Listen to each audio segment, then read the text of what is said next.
Let's start. और ये chapter आज हम कंप्लीट करेंगे बिकॉज अभी इसमें हाफ तो हमने कल कर लिया था। मेजर इसमें डेफिनेशंस एंड ऑल ये है और बहुत ही इजी चैप्टर है, कुछ है नहीं उसमें और वेटेज अच्छा है। तो इट्स गुड कि हम लोग एक बार पढ़ लेंगे तो भी सफिशेंट है। नाउ कल हम लोगों ने गुड्स का डेफिनेशन किया, उसके बाद मिसलीडिंग एडवर्टाइजमेंट क्या होती है वो किया कि कोई अगर मिसलीड कर रहा है एडवर्टाइजमेंट में, कुछ फॉल्स रिप्रेजेंट कर रहा है, गलत चीज़ें, गलत वादे और गलत कुछ भी प्रोमिसेस हो रही है तो वो मिसलीडिंग एडवर्टाइजमेंट में है। नाउ रेस्ट्रिक्टिव ट्रेड प्रैक्टिसेस जो कि सेक्शन 241, सारे डेफिनेशन सेक्शन 2 में ही है, 2 के सब सेक्शंस में है। 2:1, 2:5, 2:7, 2:21, 2:28, वैसे ही 2:41 talks about restrictive trade practices. So restrictive trade practices delay beyond the period agreed by the, इसके एग्जाम्पल्स ये हैं। रेस्ट्रिक्टिव ट्रेड प्रैक्टिसेस मतलब ऐसी कोई भी ट्रेड प्रैक्टिसेस जो कि रेस्ट्रिक्टिव है, मतलब कोई ऐसी चीज़ है कि वो जानबूझ के डिले कर रहे हैं ताकि रेट बढ़ जाए और फिर उसको बढ़ा हुआ अमाउंट मिले। कहीं कार डिलीवरी मिलने वाली है, कार आपने परचेज़ की है, तो परचेज़ की है तो वो जो पेमेंट टर्म्स है उसने ऐसे डिसाइड किए हैं कि जिस दिन आप डिलीवरी लोगे उस दिन जो कार का प्राइस होगा वो ही प्राइस आपको भरना पड़ेगा। तो ऐसे केस में अगर उसे पता है ट्रेडर को कि कार का प्राइस बढ़ने वाला है तो उसने जानबूझ के डिले किया है, तो इसमें उसने क्या किया है, रेस्ट्रिक्टिव ट्रेड प्रैक्टिसेस की है। ऐसी ट्रेड प्रैक्टिसेस की है जिसमें कुछ ना कुछ रेस्ट्रिक्शन लगाया है, कुछ गलत तरीके से मिस गाइड या मिस लीड या मिस डिसएडवांटेज लेने की कोशिश की है।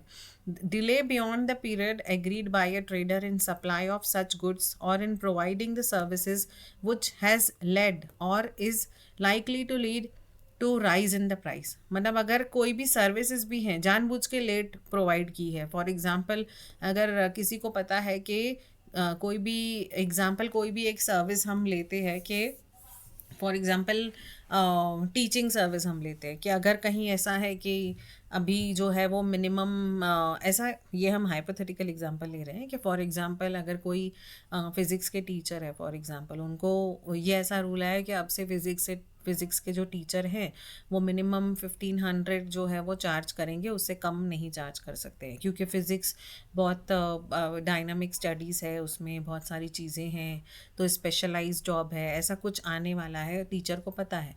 तो वो जानबूझ के सर्विसेज नहीं दे रहा है टीचिंग की, वो डिले कर रहा है उस टीचिंग की सर्विसेज में ताकि उसको जो हायर प्राइस है वो मिले। तो बेसिकली ये है कि कहीं भी कैसे भी कंज्यूमर के साथ अगर कुछ भी अन्याय गलत हो रहा है तो कंज्यूमर प्रोटेक्ट करने के लिए ही ये एक्ट बना है। इसीलिए ये हम ये पढ़ रहे हैं कि रेस्ट्रिक्टिव ट्रेड प्रैक्टिसेस क्या क्या होगी। अ trade practice, any trade practice which require a consumer to buy, hire or avail of any goods or as the case may be service as condition precedent for buying, मतलब buying के पहले ही आपने कोई भी condition उसको रखी है कि ये होगा तो ही ऐसा होगा, मतलब कुछ भी रेस्ट्रिक्शन डाला है तो वो रॉन्ग है। रॉन्ग है इन द सेंस हम लोग अभी सिर्फ ये पढ़ रहे हैं कि रेस्ट्रिक्टिव ट्रेड प्रैक्टिसेस क्या होती है, ताकि अगर किसी पे एलिगेशन लगाना है तो हमें पता होना चाहिए कि whether this falls under restrictive trade practice or not.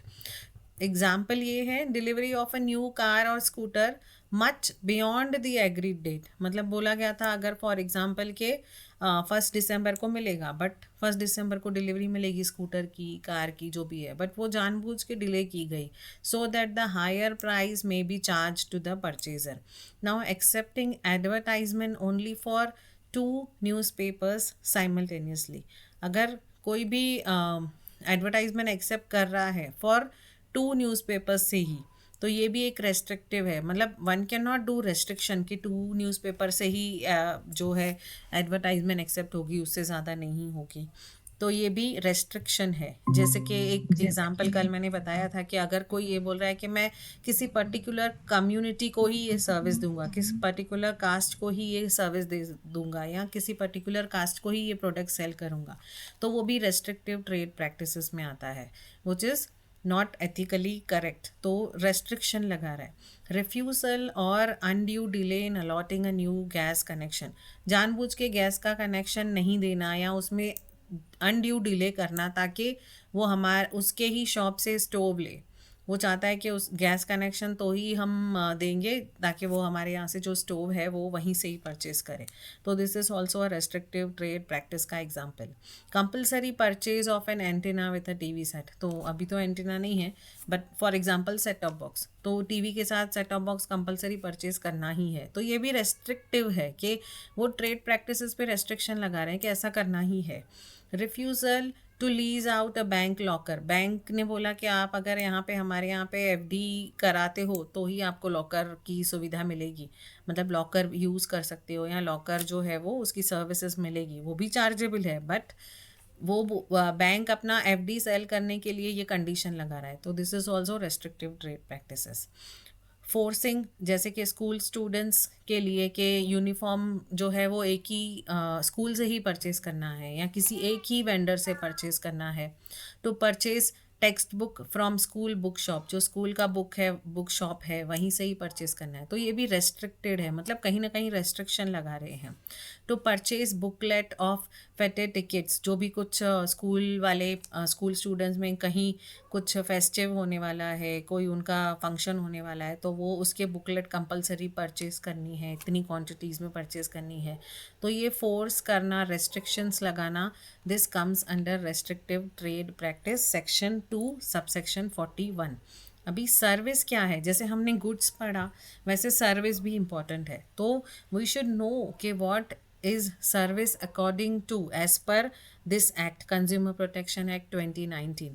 तो service means service of any description which is made available to potential users, जो उसकी सर्विस यूज़ करेंगे उनके लिए अवेलेबल हो सर्विस. एंड इट इंक्लूड्स, ये इंक्लूड करता है but not limited to the provision of facilities, मतलब ये सारी जो सर्विसेज अभी हम पढ़ेंगे ये सब इसमें इंक्लूडेड है बट नॉट लिमिटेड, मतलब सिर्फ यही नहीं है, इसके अलावा भी कोई सर्विसेज होंगी तो भी वो इसमें इंक्लूड होंगी. तो सर्विस का जो डेफिनेशन है वो जो है वो इट इंक्लूड्स कहता है, वहाँ यहाँ पे जो है ये डेफिनेशन जो है वो एक फिक्स चीज़ नहीं बता रहा है कि ये सर्विसेज ही इसमें इंक्लूड होंगी. इट सेज कि it includes but not limited to, इसमें ये सारी सर्विसेज इंक्लूडेड है बट ज़रूरी नहीं है कि यही है, मतलब ये एग्जॉस्टिव है जो डेफिनेशन है. इसमें इसके अलावा भी और भी सर्विसेज ऐड हो सकती हैं, जैसे कि in banking services, financing services, insurance, transport, processing, supply of electrical or other energy, telecom services, boarding or lodging or both, housing, constructions, entertainment, amusement or the purveying of news or other information. ये सारे services तो इसमें included है ही but ये सिर्फ इस तक सीमित नहीं है, और भी सर्विसेज इंक्लूड हो सकती है.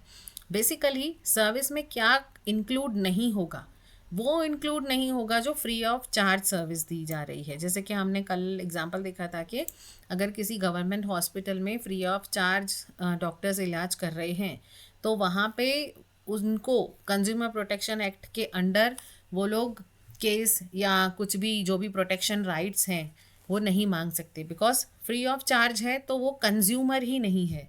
जब वो कंज्यूमर ही नहीं है तो कंज्यूमर प्रोटेक्शन की बात ही नहीं आती है. तो वैसे ही अगर हम सर्विस की भी बात करें, जो डॉक्टर्स ने सर्विस दी है तो वो सर्विस फ्री ऑफ चार्ज दी है, तो इसीलिए वो सर्विस के डेफिनेशन में ही नहीं आएगा अंडर दिस एक्ट. तो आप क्या उस पर जो है एलिगेशन लगाने वाले हैं. तो free of charge and under a contract of personal service, और पर्सनल सर्विस के कॉन्ट्रैक्ट में आ रहा है, मतलब आप लोगों ने पर्सनली कोई सर्विस कॉन्ट्रैक्ट बनाया है वो इस सर्विस में नहीं आएगा, कंज्यूमर प्रोटेक्शन में एक्ट में सर्विस के डेफिनेशन में नहीं आएगा. As is the clear from above, the word service is first defined in a very broad manner. Next, some illustrative example of service are given as listed above. This is however not an exhaustive list of all possible types of service. ये जो list दी है ये not exhaustive है, ये सिर्फ illustrative है, examples दिए हैं. Services बहुत तरीके की हो सकती है और इसके अलावा भी बहुत टाइप की हो सकती है. तो lastly, two form of service are expressly excluded. तो ये दो चीज़ें जो है वो एक्सक्लूडेड है, वो बताया है कि एक तो फ्री ऑफ चार्ज जो सर्विसेज होंगी वो सर्विस के डेफिनेशन में नहीं आएंगी, और अंडर पर्सनल आपने कॉन्ट्रैक्ट ऑफ पर्सनल सर्विस किया है तो वो भी नहीं आएगी। अब जैसे ये है कि educational institutions which charge a fee are covered by the act. अगर कोई एजुकेशनल इंस्टीट्यूशन फीस चार्ज कर रही है तो वहाँ पे वो सर्विस है, वो सर्विस है मतलब वो कंज्यूमर है, वो कंज्यूमर है मतलब उसके पास राइट्स है प्रोटेक्शन के। और उसके साथ अगर कुछ भी अनजस्ट हो रहा है, कुछ भी डेफिशिएंसी है सर्विस में, हम लोग सर्विस के लिए डेफिशिएंसी वर्ड यूज़ करेंगे, और अगर गुड्स है, गुड्स में कुछ खामी है तो वो उसमें डिफेक्ट यूज़ करेंगे। तो यहाँ पे अगर हम सर्विस की बात कर रहे हैं तो सर्विस में कोई भी डेफिशिएंसी है तो that falls under the preview of consumer protection act. दस, in one case, a child's admission was withdrawn by its parents well before the term started, and the same seat was filled up by the school by admitting new student. However, the school refused to refund the fees and other annual charges. तो अब यहाँ पे क्या हुआ कि एक student जो है उसने बीच में स्कूल छोड़ दिया, तो स्कूल ने उसके जगह पे दूसरे किसी स्टूडेंट को एडमिशन दे दिया, एंड स्कूल ने जो हाफ पेड फीस जो पे की हुई थी उन लोगों ने अगर रिफ़ंड मांगा, फॉर एग्ज़ाम्पल अभी जब हम स्कूल में एडमिशन लेते हैं तो एनुअल चार्जेस पे करते हैं, किसी किसी स्कूल में एनुअली एक साथ फीस भरते हैं, लेकिन अगर उन लोगों ने एनुअल चार्जेस भरे हैं पेरेंट्स ने, और वो बच्चा स्कूल के हाफ टर्म में ही, टर्म ख़त्म होने के पहले ही स्कूल छोड़ दिया, तो whether he is liable for refund or whether the child or their parents, his parents are liable for refund or not. तो as per Delhi state commission ये डिसाइड हुआ कि they are liable for refund, उनको refund देना चाहिए, because उन्होंने उस जगह पे दूसरे स्टूडेंट को जगह दे दी, मतलब यहाँ पे स्कूल का कुछ लॉस नहीं हुआ, उन्होंने उसी जगह पे वो जो सेम सीट था वो फिल करी दूसरे स्टूडेंट से। So this school was bound to refund such fees. Likewise, university which took 10 years long to issue a certificate to complainant was ordered to pay 10,000 as compensation. वैसे ही एक university ने certificate issue करने में 10 years लगा लिए, तो वहाँ पे कंप्लेन किया जो भी स्टूडेंट ने, उसको 10,000 रुपीज़ कॉम्पेंसेशन मिला, क्योंकि उनकी डेफिशिएंसी इन सर्विसेज थी, जो यूनिवर्सिटी की सर्विसेज थी, 10 years लगा लिए, तो इसलिए उसके लिए कॉम्पेंसेशन डिसाइड हुआ। बट ये बाद में ऐसे ये बात आई कि the national commission has however ruled that university can not be liable under the act when it is conducting an examination. But अगर ये एग्जामिनेशन से रिलेटेड है, सी दो तरह की सर्विस होती है, एक पढ़ाने की सर्विस और एक एग्जामिनेशन लेने की सर्विस। तो ये जो सर्टिफिकेट मिला है उसको, वो पढ़ाई के लिए नहीं है, वो एग्जामिनेशन का सर्टिफिकेट है, रिजल्ट्स है वो। तो जो एग्जामिनेशन की सर्विस यूनिवर्सिटी प्रोवाइड करती है, conducting an examination, evaluating answer papers and publishing results, तो it is not rendering any service. तो यूनिवर्सिटी इसमें कोई सर्विस नहीं दे रही है, इसीलिए the student also could not be said to be consumer. अगर ये सर्विस ही नहीं है तो वो स्टूडेंट कंज्यूमर ही नहीं है, क्योंकि वो कोई भी सर्विस हायर नहीं कर रहा है यूनिवर्सिटी की। तो ऐसे केस में उसको कॉम्पेंसेशन नहीं मिलना चाहिए। ये बैंगलोर यूनिवर्सिटी का 2003 में केस आया। ये बहुत इंपॉर्टेंट पॉइंट है कि 1993 में एक स्टूडेंट को 10,000 कॉम्पेंसेशन मिल जाता है कि सर्टिफिकेट इशू करने में यूनिवर्सिटी ने 10 साल लगा लिए। सेम केस 2003 में 10 साल बाद फिर से आता है, तब नेशनल कमीशन ने ये डिसाइड किया कि यूनिवर्सिटी अगर एग्ज़ाम कंडक्ट कर रही है और एग्ज़ाम कंडक्ट करके आंसर एवेल्यूएट करके रिजल्ट दे रही है, तो इसमें वो कोई सर्विस नहीं दे रही है। तो सर्विस नहीं दे रही है मतलब स्टूडेंट कंज्यूमर नहीं है, जब वो कंज्यूमर ही नहीं है तो कंज्यूमर प्रोटेक्शन एक्ट के तहत उसका कोई कॉम्पेंसेशन बनता ही नहीं है। तो ये बाद में डिसाइड हुआ कि अगर यूनिवर्सिटी है तो यूनिवर्सिटी का एग्जामिनेशन जो पोर्शन है उसमें कॉम्पेंसेशन नहीं मांगा जा सकता है। हाँ, अगर ये बोल सकते हैं कि उन्होंने ठीक से पढ़ाया नहीं, लेक्चर्स नहीं कंडक्ट किए, जो हमने सर्विस के लिए पैसा दिया था, मतलब कॉलेज फीस जो दिया, ट्यूशन फीस जो दिया पढ़ने के लिए, उसमें अगर कुछ डेफिशिएंसी है तो one can take a compensation. For example, ये और एक एग्ज़ाम्पल है कि टेलर ने अगर टेलर ने गलती कर ली, वो कपड़ा ख़राब कर लिया, तो tailors and tailoring houses are covered by this act. तो अगर टेलर ने कपड़ा ख़राब कर लिया तो उसमें टेलर को ऑर्डर किया गया कि वो रिफ़ंड करे टेलरिंग चार्जेस और कपड़े का भी, क्योंकि उसने अगर उसके कपड़े ख़राब कर लिया तो कहाँ जाएगा वो। तो यहाँ पर टेलर और जो कपड़े सिलवाने जा रहा है उन लोग के बीच में ये सर्विसेज रेंडर हुई है, और अगर सर्विस रेंडर हुई है तो वो कंज्यूमर भी है, तो अगर वो कंज्यूमर है तो उसको राइट्स है, उसके प्रोटेक्शन का उसको हक है। तो ये जो केस गया था वहाँ पे, तो टेलर को रिफ़ंड देना पड़ा, वो जो स्टिचिंग चार्जेस थे वो भी, प्लस जो कपड़ा ख़राब किया कपड़े के चार्जेस भी, और कॉम्पेंसेशन भी। तो यहाँ पे 75 रुपीज़ उसने चार्ज किया था टेलर ने पैंट को सिलाने के लिए, बट उसको देना पड़ा टोटल 365, 200 कॉम्पेंसेशन और 100 जो भी कॉस्ट था।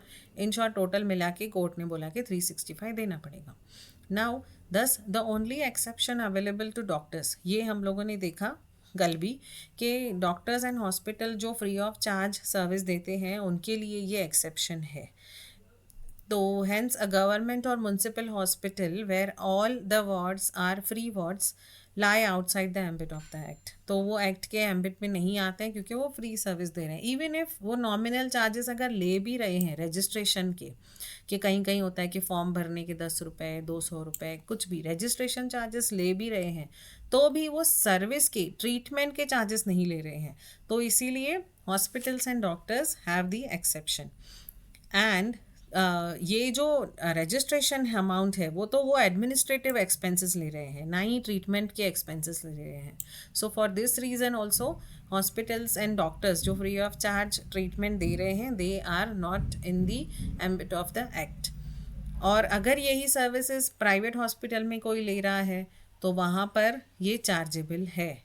और एक ऐसा केस आया था कि एक हॉस्पिटल है जहाँ पे कुछ वार्ड पुअर पुअर पेशेंट्स के लिए रखा गया है, जहाँ पे उनको फ्री ऑफ सर्विस मिल रही है, बट मैक्सिमम जो है हॉस्पिटल वो नॉर्मल फीस लेके और नॉर्मल जो नॉर्मल उनका सर्विस चार्ज है वो ले रही है।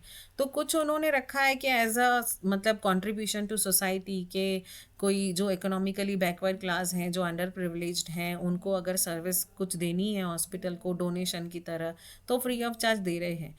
तो यहाँ पे ये हॉस्पिटल ये नहीं बोल सकता कि मैं फ्री ऑफ चार्ज सर्विस दे रहा हूँ इसीलिए मैं इस एक्ट के एम्बिट में नहीं आऊँगा। This will not be the case.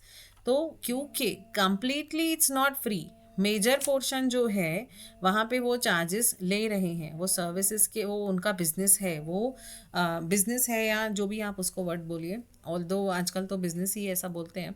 But तो जो हॉस्पिटल्स हैं जो अगर पेशेंट को चार्ज कर रही हैं सर्विस के लिए, तो they can not be said कि भाई वो सर्विस नहीं दे रहे हैं, वो सर्विस दे रहे हैं इवन इफ उसमें कुछ वार्ड फ्री है तो भी।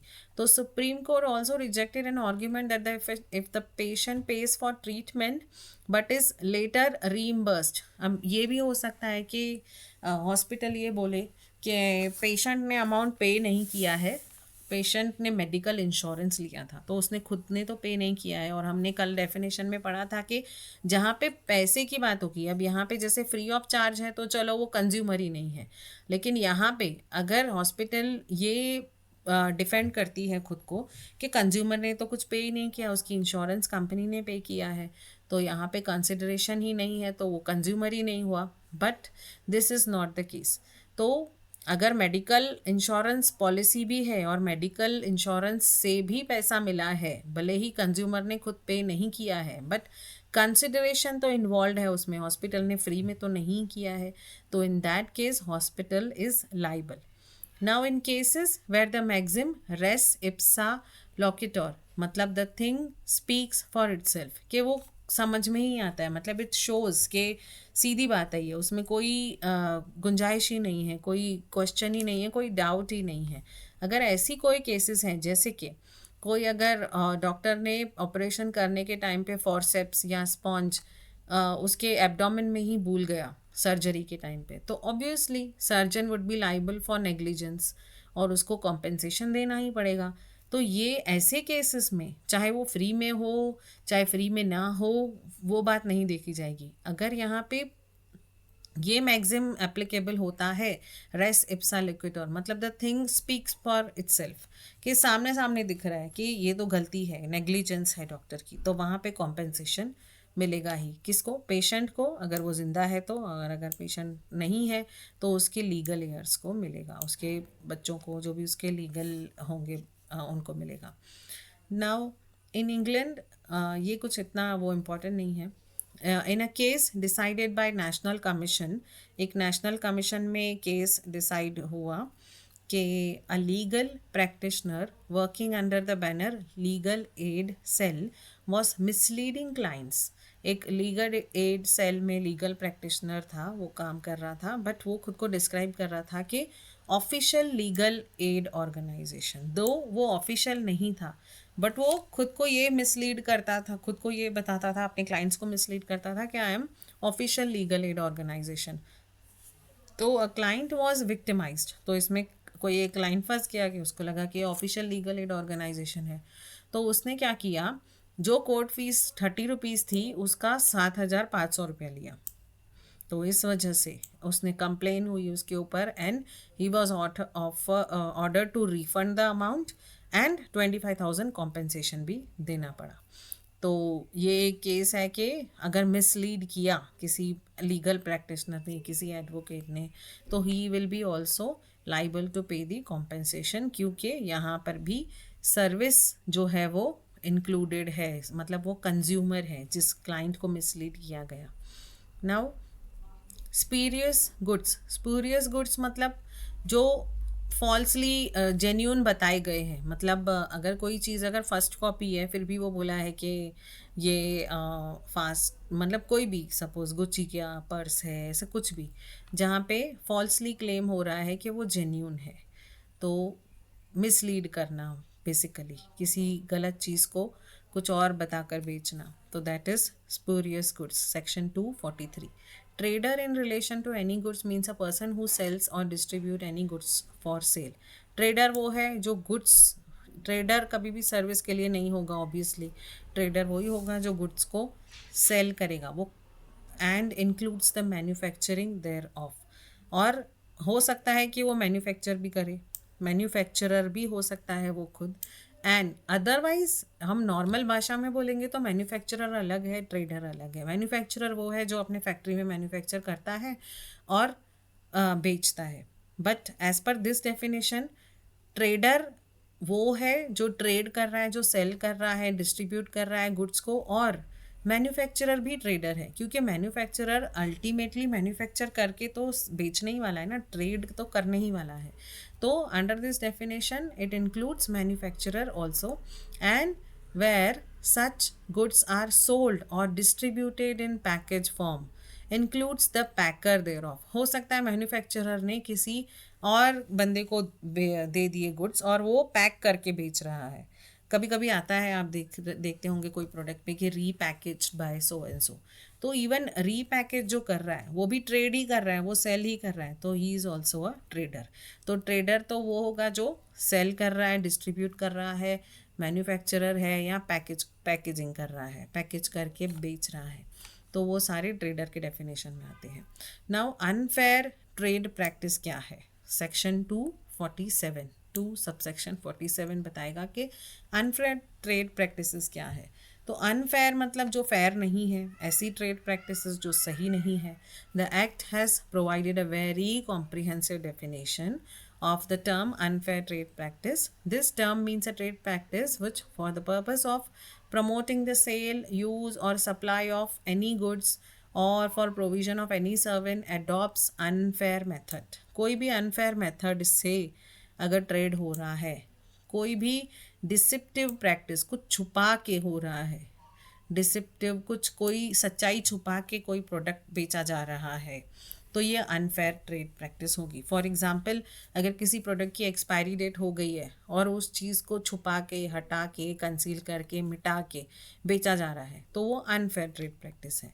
तो अनफेयर ट्रेड प्रैक्टिस में 9 प्रैक्टिसेस हैं जो अनफेयर ट्रेड प्रैक्टिसेस में आती है। तो ये 9 जो है वो बहुत बड़ी लिस्ट है, हम लोग फटाफट से देखते हैं कि क्या है।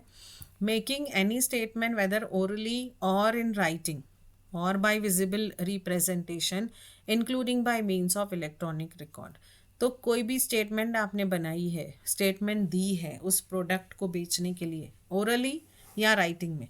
ओरली मतलब आपने ओरली बोल दिया कि ये 100% वेजिटेरियन है, फॉर एग्जांपल कोई प्रोडक्ट जो कि वेजिटेरियन नहीं है, या फिर आपने राइटिंग में लिखा कि 100% वेजिटेरियन है बट मे बी उसमें एग कंटेन है, या फिर including by means of electronic record, कोई इलेक्ट्रॉनिक रिकॉर्ड से आपने रिप्रेजेंट किया है, मतलब आपने रेडियो में ऐड दी है, या आपने मोबाइल में व्हाट्सएप पे आपने बैनर लगा के ऐड दी है कि सो एंड सो केक जो है वो प्योर वेज है, कोई भी एक example.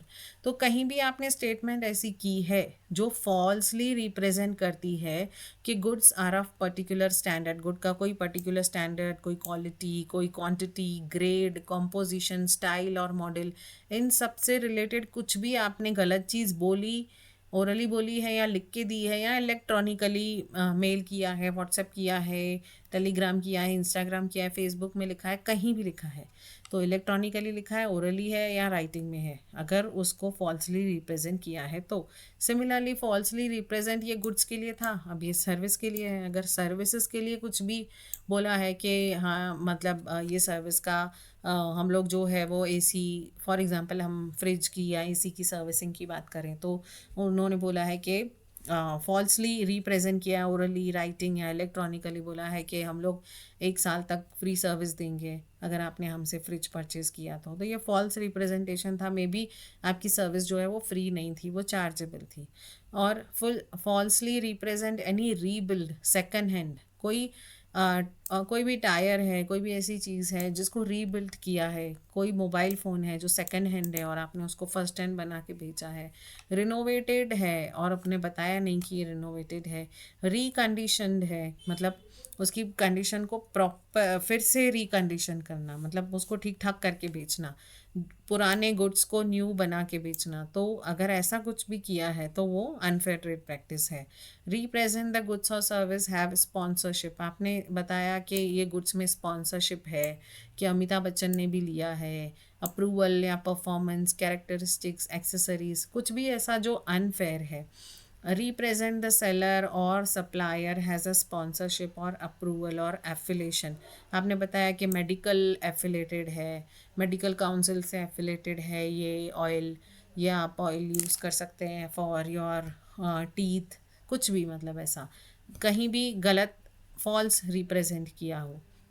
Make a false misleading representation concerning the need for or usefulness, उसकी यूज़फुलनेस के बारे में बताया, आपने बोला कि ये दवाई खाने से जो है वो डायबिटीज़ कम्प्लीटली चली जाएगी, तो फॉल्स मिसलीडिंग रिप्रेजेंट किया।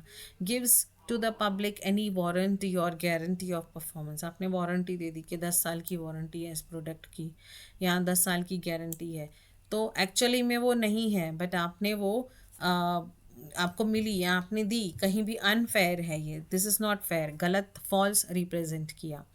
And makes to the public a representation in a form that purports to be a warranty, और ऐसा रिप्रेजेंटेशन किया जिससे ये लगे कि इसमें वारंटी और गारंटी है, एक्चुअली ये नहीं है। प्रॉमिस टू रिप्लेस, या फिर आपने बोला कि वी विल रिप्लेस दिस और मेंटेन करेंगे हम या रिपेयर करेंगे आर्टिकल को या रिपीट करके मतलब कंटिन्यू जो है वो सर्विस रिपीटेडली देते जाएंगे जब तक आप सेटिस्फाई नहीं है। तो ऐसा कुछ भी अगर आपने पब्लिक रिप्रेजेंटेशन किया कि हम ये करेंगे और वो फॉल्स है तो वो अनफेयर ट्रेड प्रैक्टिसेस में आ जाएगा। Materially misleads the public concerning the price at which the product or like products or services have been or ordinarily sold, मतलब नॉर्मली जिसको प्रोडक्ट जिस अमाउंट पे वो सेल हो रहे हैं उस पे आपने मिसलीड किया, मतलब कोई चीज़ अगर 1,000 रुपए की मिल रही है तो आपने लिख लिया कि वी सेल एट 100, फिर आपने लिख लिया कंडीशन अप्लाई कि आपको फिर ईएमआई भरनी है, तो कहीं भी मिसलीड किया आपने मटीरियली पब्लिक को प्राइस के बारे में, तो वो भी अनफेयर ट्रेड प्रैक्टिस है। गिव्स फॉल्स और misleading facts despairing the good service और ट्रेड ऑफ अनदर पर्सन, किसी भी चीज़ का मिसलीडिंग फैक्ट, मतलब आपने बोल दिया कि ये जो प्रोडक्ट है ये अमिताभ बच्चन भी यूज़ कर रहा है बट वो नहीं भी कर रहा है, तो किसी और पर्सन का नाम देना या किसी और सर्विस के दिस ये जो है वो मैच करता है किसी महंगे प्रोडक्ट को। आपने बता दिया कि इसमें इतनी ताकत है जितनी बादाम में है, इसमें इतनी ताकत है जितनी एवोकाडो में है। तो कहीं भी फॉल्स मिसलीडिंग ऐसा कुछ कंपैरिजन किया, डिस्पैरिंग किया, तो वो सारी चीज़ें अनफेयर ट्रेड प्रैक्टिसेस में आएंगी। One second.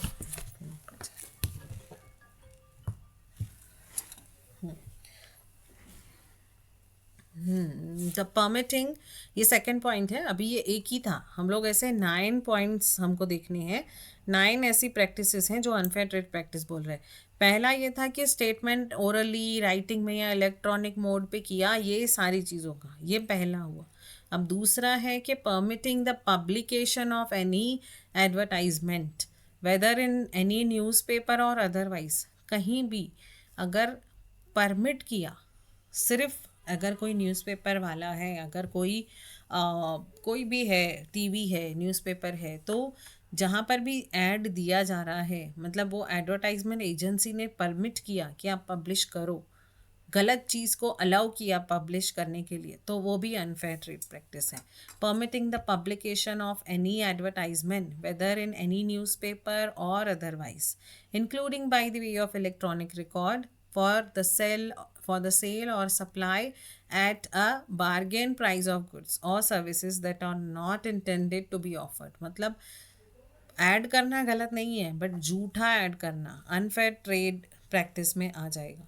मतलब अगर न्यूज़पेपर में या टीवी में या फेसबुक पे या इंस्टाग्राम पे कहीं भी एक, फॉर एग्जांपल, कार के वेंडर ने दे दिया कि हम लोग सारे जो कार हैं वो सेकेंड हैंड कार्स हैं वो 50% इस पे बेचेंगे, प्राइस पे बेचेंगे।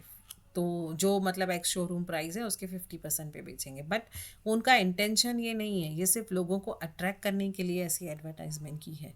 तो they are not intended to be offered, वो कभी इंटेंशन था ही नहीं उनका ऑफर करने का ऐसा। तो ऐसी चीज़ें जो है वो अनफेयर ट्रेड प्रैक्टिस में आ जाएंगी।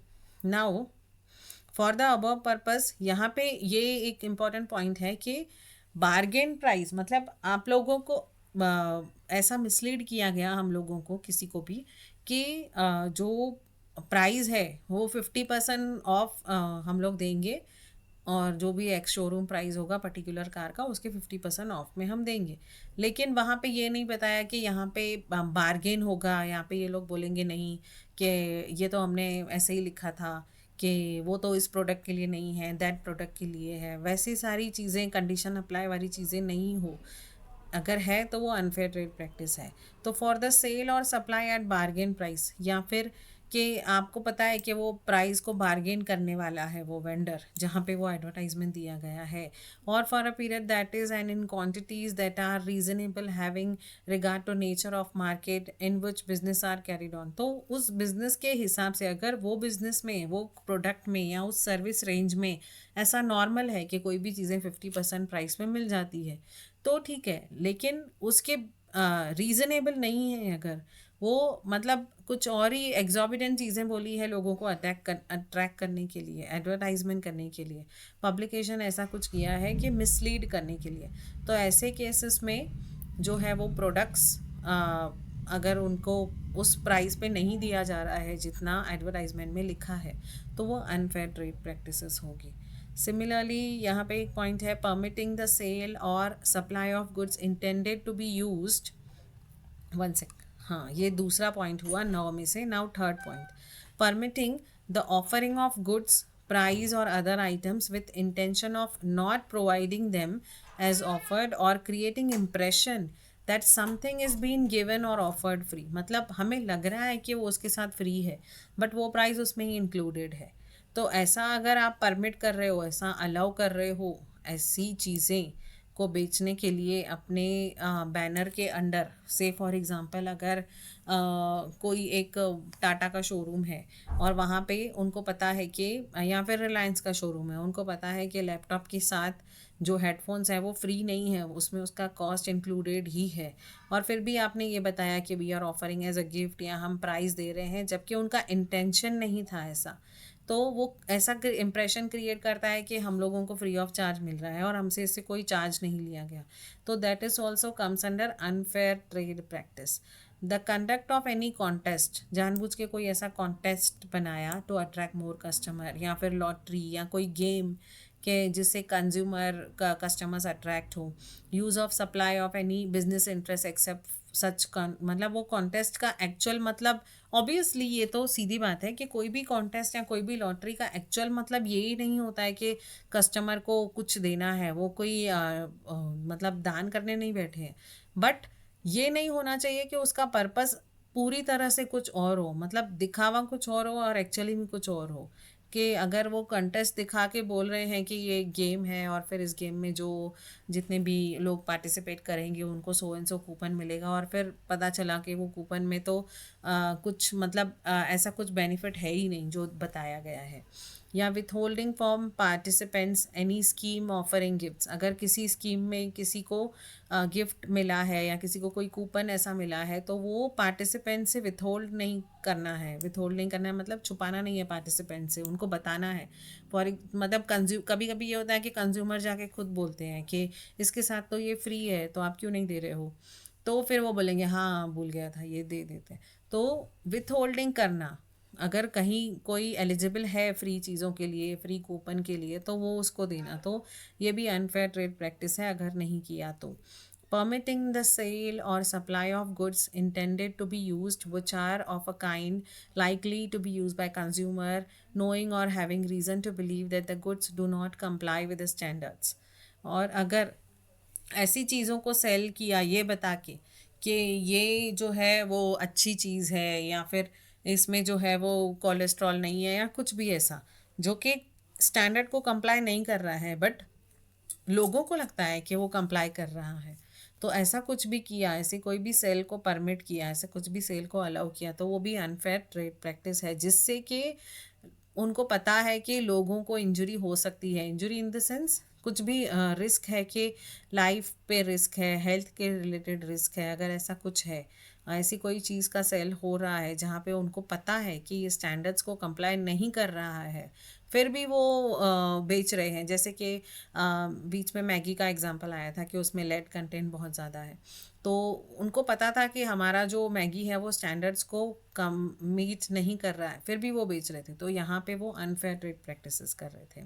Permitting the hoarding or destruction of goods or refusal to sell the goods or to make them available for sale or to provide any service if such hoarding or restriction or refusal raises or tends to raise or is intended to raise the cost of those goods। मतलब ऐसे कोई भी hoarding को permit करना और destruction of goods और refusal, जानबूझ के कोई गुड्स को सेल नहीं करना ताकि उसकी जो कॉस्ट है उसके सिमिलर गुड्स की जो कॉस्ट है वो बढ़ जाए, मतलब अदर गुड्स को बेनिफिट करने के लिए किसी एक गुड्स को डिस्ट्रॉय करना, या फिर ऐसी कोई होर्डिंग लगाना कि ये बताने के लिए, फॉर एग्जांपल अचानक से वो बोल दे कि कोलगेट जो है वो अच्छा नहीं है, तो कोलगेट में बहुत ज़्यादा नुकसान है, ये है वो है, ऐसा वैसा कुछ भी। तो ये ऐसा क्यों किया किसी कंपनी ने, ताकि उसका जो कॉम्पिटिटर है कोई टूथपेस्ट, उसको बढ़ावा देने के लिए। तो कहीं भी अदर सिमिलर गुड्स के कॉस्ट को बढ़ाने के लिए या अदर सिमिलर गुड्स को सेल बढ़ाने के लिए ऐसा कुछ भी होर्डिंग या डिस्ट्रक्शन ऑफ गुड्स किसी दूसरे गुड्स के बारे में अनफेयर ट्रेड प्रैक्टिसेस के अंडर आ जाएगा ये। मैन्युफैक्चरिंग ऑफ स्पीरियस गुड्स मतलब डमी गुड्स, जो अभी हमने किया कि वो ऐसा उस पर लिखा होगा कि नाइकी के शूज़ है बट वो नाइकी के नहीं होंगे, उसमें लिखा होगा कि लुई फिलिप का शर्ट है बट वो लुई फिलिप का नहीं है। तो ऐसे गुड्स जो स्पीरियस हैं मतलब डमी हैं, और offering such goods for cell, और उनको ओरिजिनल बता के बेचना, तो ये अनफेयर ट्रेड प्रैक्टिस है।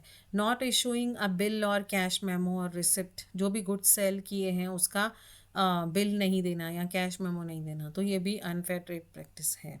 रिफ्यूजिंग आफ्टर सेलिंग गुड्स और रेंडरिंग सर्विस, तो आफ्टर सेलिंग गुड्स रिफ्यूज़ करना, आफ्टर सेलिंग सर्विसेज रिफ्यूज़ करना, मतलब अगर कोई प्रोडक्ट अगर किसी के साथ उसका आफ्टर सेलिंग गुड आता है, उसके साथ उसका कुछ अटैचमेंट आता है, कोई मोबाइल के साथ अगर उसका चार्जर आता है तो वो रिफ्यूज़ करना, तो ये भी अनफेयर ट्रेड प्रैक्टिसेस है।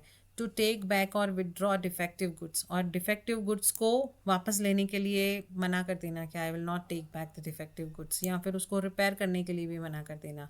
To withdraw or discontinue deficient services, जो डेफिशिएंसी है सर्विसेज में उसको विड्रॉ कर लेना। And to refund the consideration thereof if paid within the period stipulated in the bill or cash memo or receipt in absence of such stipulation within a period of 30 days। तो 30 days के अंदर अगर उसने payment नहीं किया, जो भी उसको पेमेंट करना था, अगर उसने सर्विसेज प्रॉपर नहीं है तो जो भी उसने उस सर्विसेज के लिए अमाउंट लिया है वो उसको रिफंड करना है 30 days में। अगर नहीं किया तो वो अनफेयर ट्रेड प्रैक्टिस है। disclosing to any other person any personal information given in confidence by consumer, अगर कोई कंज्यूमर ने आपको कोई इम्पॉर्टेंट इन्फॉर्मेशन बताई है यहाँ पे, और सर्विस में ये ज़्यादा हो सकता है कि सर्विस में अगर किसी लॉयर को, किसी डॉक्टर को, या किसी चार्टर्ड अकाउंटेंट को, किसी टीचर को किसी ने कॉन्फिडेंस में कोई पर्सनल इन्फॉर्मेशन बताई है और वो इन्फॉर्मेशन डिस्क्लोज कर ली दूसरे लोगों को, तो वो अनफेयर ट्रेड प्रैक्टिस है। नाउ इंस्टेंसेस क्या है अनफेयर ट्रेड प्रैक्टिसेस के? Spurious watches not made by HMT sold as HMT watches, तो HMT के वॉचेस नहीं है, बस HMT बता के बेच रहे हैं। ब्लाउज पीसेस रिलायंस ने नहीं बनाए हैं, उसमें रिलायंस लिखा है या विमल लिखा है ताकि वो ये लगे कि रिलायंस का बना हुआ है। और लकी जो स्टोन्स लोग बनाते हैं, प्रीशियस स्टोन, उन्होंने ऐसी वर्डिंग लिखी है कि let it touch you and see the future change, कि आपके फ्यूचर चेंज हो जाएगा, उससे नसीब बदलेगा एंड ऑल। तो फॉल्स स्टेटमेंट दे के यहाँ किया है, तो ये अनफेयर ट्रेड प्रैक्टिस है। Selling high fashion summer and spring wear at discounts up to 50% when the items put up for sale consisted mainly for shop soil, तो ये बताना कि हम लोग 50% सेल में बेच रहे हैं, बट एक्चुअली उन्होंने जो शॉप में पड़े हुए सॉइल्ड गुड्स हैं, सॉइल्ड कपड़े हैं, पुराने कपड़े हैं जो नहीं बिक रहे हैं, आउट ऑफ डेटेड हैं, ओल्ड फैशन है, वैसे गुड्स को रख दिया 50% ऑफ पे, तो ये भी अनफेयर ट्रेड प्रैक्टिस है।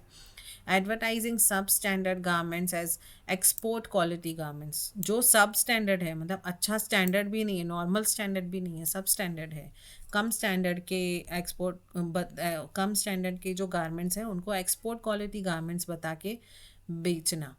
Guaranteeing the mileage of new scooter at 40 kilometre per litre, but actual जो परफॉर्मेंस है वो 30 किलोमीटर से भी कम का एवरेज देता है वो, और फिर उसको 40 का एवरेज बता के बेचना, तो ये भी अनफेयर ट्रेड प्रैक्टिस है।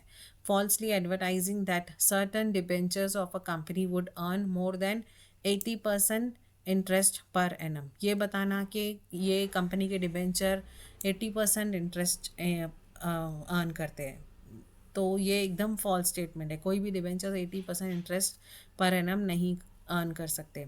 Guarantee bye courier company at a packet would be delivered in less than 24 hours, तो ये बताना, गारंटी देना कि 24 आवर्स में आपको मिल जाएगा, कुरियर कंपनी ने ऐसा अनफेयर ट्रेड प्रैक्टिस इसको बोलेंगे, क्योंकि वो एक्चुअली में डिलीवर कब होता है 5 days के बाद, बट बताया क्या जाता है कि 24 आवर्स में मिल जाएगा।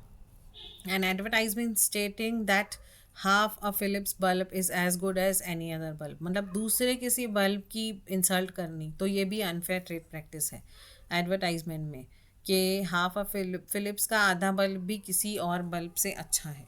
अगर ऐसा एडवर्टाइजमेंट फिलिप्स बल्ब ने किया है तो ये अनफेयर ट्रेड प्रैक्टिस है।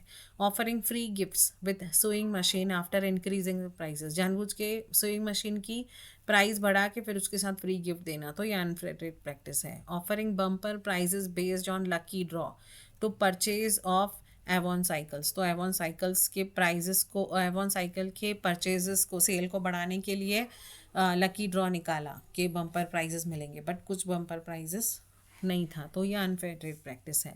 Made for each other contest couples के लिए, at least one of whom had to B A smoker, ऐसा कंडीशन डाला, तो ये लाइफ के लिए किसी के भी सेफ्टी के लिए, लाइफ के लिए सही नहीं है, तो यहाँ पे ऐसे कॉन्टेस्ट अगर हो रहे हो कहीं भी, तो that is unfair trade practice.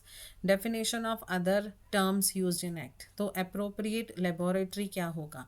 तो अप्रोप्रिएट लेबोरेटरी एक इम्पॉर्टेंट वर्ड है, बिकॉज कोई भी प्रोडक्ट अगर वो सही है नहीं है, उसका स्टैंडर्ड क्या है। फॉर एग्जांपल अगर हम मैगी की बात करें तो मैगी का अप्रोप्रिएट लेबोरेटरी में टेस्टिंग होना ज़रूरी था, पता करने के लिए कि उसके कंटेंट्स जो हैं वो कितने हार्मफुल हैं। उसमें जो बताया जा रहा है, जो क्लेम किया जा रहा है कि उसमें लेड का कंटेंट है या जो भी आयरन का कंटेंट है, जो भी है, तो वो कितना है, क्या है। तो उसके लिए अप्रोप्रिएट लेबोरेटरी क्या होगी, कहीं भी जाके वो टेस्ट नहीं होगा। वो कहाँ होगा, रिकॉग्नाइज बाय सेंट्रल गवर्नमेंट। तो सेंट्रल गवर्नमेंट जो रिकॉग्नाइज करेगी, या रिकॉग्नाइज बाय स्टेट गवर्नमेंट, या और स्टैब्लिश बाय और under any law for the time being in force. उस टाइम जो भी लॉ है उसके हिसाब से कोई ऐसी इस्टेब्लिश हुई है laboratory which is maintained, finance and aided by central government or state government. मतलब वो गवर्नमेंट एडेड होनी चाहिए, गवर्नमेंट फिनेंस होनी चाहिए, कोई प्राइवेट ऑर्गेनाइजेशन नहीं होनी चाहिए। For carrying out analysis or test of any goods with a view of determining whether such goods suffer from any defect, उसमें कुछ डिफेक्ट है या नहीं। तो ये सिर्फ फूड रिलेटेड चीज़ें नहीं होगी, ये BIS भी हो सकता है उसमें, ऐसी भी चीज़ें हो सकती है, इलेक्ट्रॉनिक चीज़ें भी हो सकती है कि उसमें कितना हार्मफुल चीज़ें हैं, उसमें कितना कंटेंट है किसी भी चीज़ का, रेडिएशंस का, कुछ भी। तो laboratory could be anything and laboratory must be recognised by state government, central government or any other establishment which is under the law for the time being in force। और central government or state government से finance और added होनी चाहिए, वो कोई private institution नहीं होनी चाहिए। यहाँ पे एग्जांपल्स हैं, Indian agricultural research institute New Delhi, central rice research institute Cuttack, national aeronautical laboratory, central potato research institute Shimla, electronics regional test laboratory Mumbai. E commerce क्या है, तो ई कॉमर्स जो डिजिटली सेल होता है, जो ऑनलाइन हम परचेज करते हैं, तो e commerce is defined to mean buying or selling of goods or services including digital products over digital or electronic network. तो डिजिटल या इलेक्ट्रॉनिक नेटवर्क को ई कॉमर्स बोला जाएगा। भले ही वो टीवी पे ऐड चल रही है, आपने कॉल करके ऑर्डर किया तो वो भी इलेक्ट्रॉनिक डिजिटल ई कॉमर्स में आएगा। और बाकी जो हम फ्लिपकार्ट, अमेज़ॉन या कहीं और से ऑर्डर करते हैं तो वो भी ई कॉमर्स में आ गया। Electronic service provider, and electronic service provider कौन है? Electronic service provider means a person who provides technologies और processes to enable a product seller to engage in advertising or selling goods or service to a consumer, includes any online marketplace। मतलब electronic service provider कौन है? For example Amazon है, फ्लिपकार्ट है, या कुछ ऐसी और चीज़ जहाँ पे इलेक्ट्रॉनिकली वो सर्विस देते हैं ताकि प्रोडक्ट सेल और परचेज हो टेक्नोलॉजी को यूज़ करके। तो इलेक्ट्रॉनिक सर्विस प्रोवाइडर। एंडोर्समेंट क्या है? एंडोर्समेंट हमेशा रिलेटेड टू एडवर्टाइजमेंट होगा। मतलब एंडोर्समेंट मतलब क्या? पब्लिकली किसी चीज़ को एक्सेप्ट करना, पब्लिकली किसी चीज़ के बारे में बताना। तो एनी मैसेज, वर्बल स्टेटमेंट और डेमोन्स्ट्रेशन किया गया, या डेपिक्शन ऑफ नेम, सिग्नेचर, किसी का एंडोर्स किया, मतलब कि अमिताभ बच्चन का सिग्नेचर, किसी माधुरी का नाम, लाइकनेस और other identifiable personal characteristics of individual, किसी पर्सनल कैरेक्टरिस्टिक ऑफ इंडिविजुअल को दिखा के एंडोर्स किया गया कि ये प्रोडक्ट ये बंदा या बंदी यूज़ करता है। डेपिक्शन ऑफ नेम और सील ऑफ एनी इंस्टीट्यूट, किसी इंस्टीट्यूट का नाम यूज़ किया हो, या फिर नाम नहीं यूज़ किया हो तो सील यूज़ किया हो कि इंडियन मेडिकल एसोसिएशन द्वारा प्रमाणित, ऐसा करके सील दिया है इंडियन मेडिकल इंस्टीट्यूशन का। भले ही इंडियन मेडिकल इंस्टीट्यूशन ने एंडोर्समेंट किया हो या नहीं किया हो, बट यहाँ पे हम किया हो या नहीं किया हो की बात नहीं कर रहे हैं, हम ये बात कर रहे हैं कि एंडोर्समेंट का मतलब क्या है। तो कहीं किसी का seal, name of any institution of organisation which makes the consumer to believe that it reflects the opinion, finding or experience of person make such endorsement. कि हमें पता है कि ऐसा एंडोर्समेंट अगर किसी कंपनी ने, किसी ऐसी इंस्टीट्यूशन या किसी ऑर्गेनाइजेशन ने किया है जो ट्रस्टवर्दी है, तो ऐसी ही कोई ऑर्गेनाइजेशन एंडोर्समेंट कर सकती है। अब हार्म का मतलब क्या है इस पर? कंज्यूमर प्रोटेक्शन एक्ट 2019, हार्म मतलब harm in relation to product liability, product से रिलेटेड, प्रोडक्ट लाइबिलिटी से रिलेटेड हार्म ये है damage to any property other than the product itself. तो प्रोडक्ट के खुद के डैमेज या किसी और प्रॉपर्टी को damage is harm. Personal injury हो, इलनेस हो, डेथ हो, तो वो भी हार्म है। मतलब किसी भी तरह का हार्म हुआ तो आप कंज्यूमर प्रोटेक्शन एक्ट के पास जा सकते हो अपना हक मांगने, जस्टिस मांगने। तो यहाँ पे पर्सनल इंजरी हो सकती है, इलनेस हो सकती है, डेथ हो सकती है, मेंटल एगोनी हो सकती है, किसी को मेंटली स्ट्रेस हो सकता है, इमोशनल डिस्ट्रेस हो सकता है, और पर्सनल इंजरी और इलनेस और डैमेज टू प्रॉपर्टी, किसी की प्रॉपर्टी पे डैमेज हो सकता है। तो किसी भी तरह का हार्म, किसी भी तरह का लॉस जो है वो हार्म में इंक्लूड होगा as per consumer protection act 2019। Any loss or कॉन्स्टोर कंसोर्टियम ऑफ सर्विसेज, तो कंसोर्टियम मतलब एसोसिएशन ऑफ मेंबर्स। तो बहुत सारे मेंबर्स का एसोसिएशन जो है, उस एसोसिएशन का लॉस या services or other loss resulting from a harm refer to clauses 1 और 2। इन दोनों, किसी प्रॉपर्टी के डैमेज की वजह से कोई एसोसिएशन को लॉस होना, इसी इलनेस की वजह से, डेथ की वजह से किसी की सर्विसेज को, किसी जो भी एसोसिएशन है, जो कंसोर्टियम है, उसका लॉस होना, इन दोनों में से किसी कारणों की वजह से, तो वो भी हार्म में इंक्लूडेड है। Injury, injury means any harm, कोई भी हार्म हुआ है, whether whatever illegally caused by any person in body, mind or property, उसकी शरीर में, उसके माइंड में, मतलब वो बोले कि मुझे स्ट्रेस आ गया, साइकोलॉजिकल इफेक्ट हुआ, मेंटल एगोनी हुआ, प्रॉपर्टी ख़राब हुई, और फिजिकली कुछ लगा, तो वो सब इंजुरी में आएगा। अब मैन्युफैक्चरर कौन होगा? जो मेक्स एनी गुड्स और पार्ट्स देयर ऑफ, जो कोई भी गुड्स और पार्ट्स बनाएगा, असेंबल करेगा गुड्स और पार्ट्स को, ना सिर्फ जो बनाएगा, मेक्स, बट असेंबल ऑल्सो। ये भी हो सकता है कि एक प्रोडक्ट, फॉर एग्जांपल अगर लैपटॉप बनाना है तो उसका स्क्रीन, उसके जो कीज़ हैं वो अलग अलग जगह से, कंट्री से इंपोर्ट करके फिर उसे असेंबल करके बेचना, तो वो भी मैन्युफैक्चरर है as per definition for consumer protection act. Puts or causes to be put his own mark, अपना सिर्फ मार्क लगाया है, मतलब फॉर एग्जांपल कि चिप्स जो है वो लोकली अगर कोई लेडीज़ बना रही हैं और उनसे लेके पैक किया है किसी रैपर में और वहाँ पे अपना मार्क लगा लिया कि बालाजीज या कोई भी, तो ऐसा अगर कुछ किया तो वो भी मैन्युफैक्चरर की कैटेगरी में आ जाएगा। पर्सन कौन होगा अंडर दिस एक्ट? एक इंडिविजुअल जो है वो भी पर्सन है, कोई फर्म है मतलब पार्टनरशिप फर्म है, वो रजिस्टर्ड है या रजिस्टर्ड नहीं है तो भी वो पर्सन है। हिंदू अनडिवाइडेड फैमिली, HUF जो होते हैं, वो भी पर्सन है। कोऑपरेटिव सोसाइटी भी एक पर्सन है, मतलब पर्सन होगा वो ही कंज्यूमर होगा, और जो कंज्यूमर होगा वो ही प्रोटेक्शन के लिए जस्टिस मांग सकता है। तो कंज्यूमर प्रोटेक्शन एक्ट के फ़ायदे उठाने के लिए उसे कंज्यूमर होना ज़रूरी है और कंज्यूमर का पर्सन होना ज़रूरी है। तो पर्सन कौन कौन होगा ये जानना ज़रूरी है। तो individual, firm, HUF, cooperative society, कोई भी association of person registered under societies act 1860 और नॉट रजिस्टर्ड है या नहीं है, एसोसिएशन ऑफ पर्सन है तो वो पर्सन है। एनी कॉपरेशन, कंपनी और body of individuals weather incorporated और नॉट, मतलब कोई कंपनी है, इनकॉर्पोरेटेड है या नहीं है।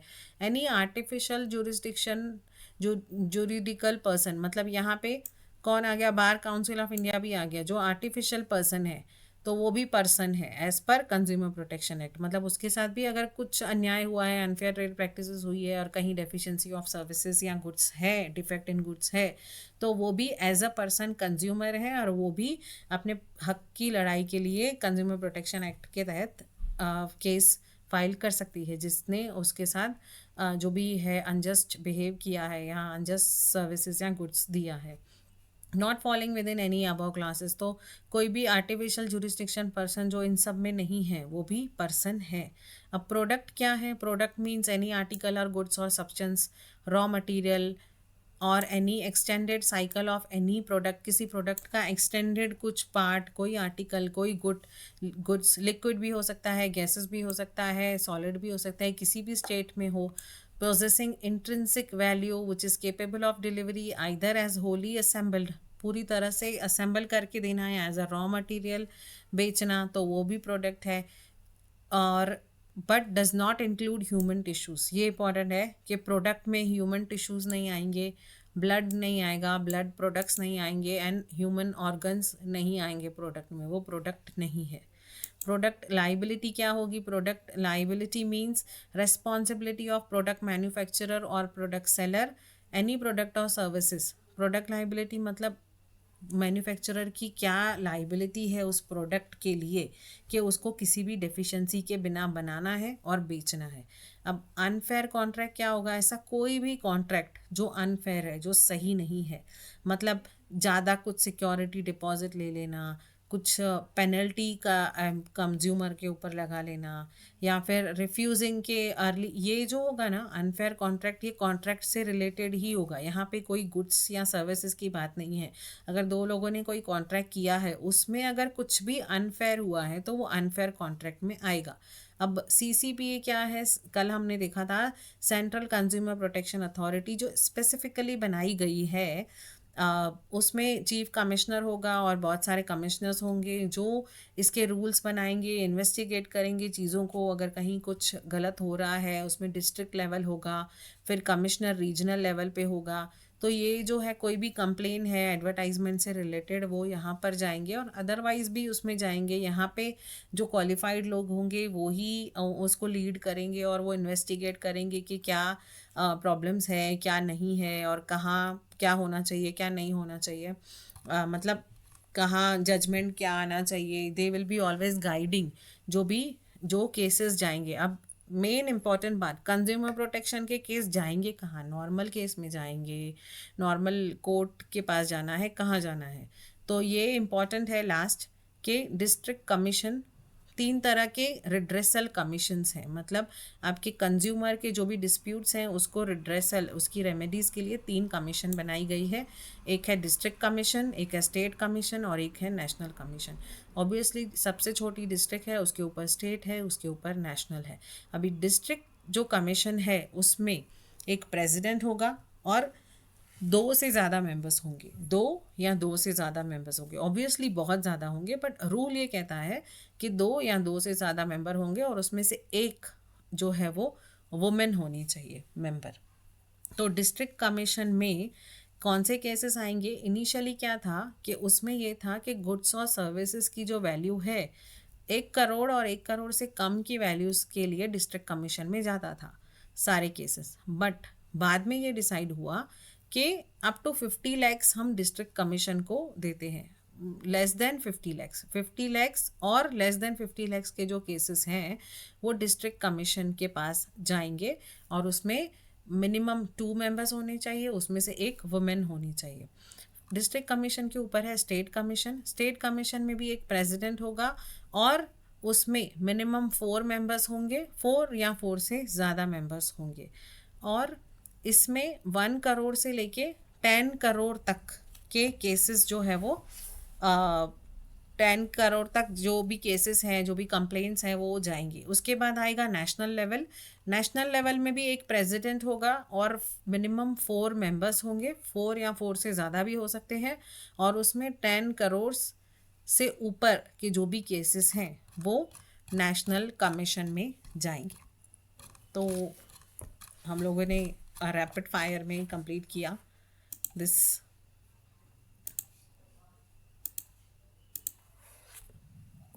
एंड